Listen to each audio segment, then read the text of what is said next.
আমাদের ফোনে অ্যাপসগুলো যখন আপডেট দেওয়ার প্রয়োজন হয় আমরা প্লে স্টোরে যেয়ে আমরা অ্যাপসগুলো আপডেট দিয়ে থাকি। বাট এই প্লে স্টোর এটাও তো একটা অ্যাপস, তাই না? এই অ্যাপসটা কি আপনি কখনো আপডেট দিয়েছেন?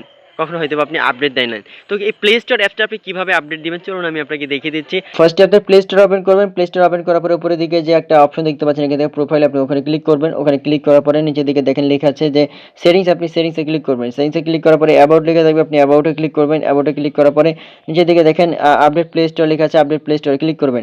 আপডেট প্লে স্টোরে যখন আপনি ক্লিক করবেন, ক্লিক করার পরে এখানে যদি আন্ডার স্টোর লেখা থাকে তার মানে এটা আপনার প্লে স্টোরটা আপডেট দেওয়া আছে। আর যদি না থাকে তাহলে এখানে আপডেট দেওয়ার কথা বলবে, আপনাকে এখান থেকে আপডেট দিয়ে নিতে হবে।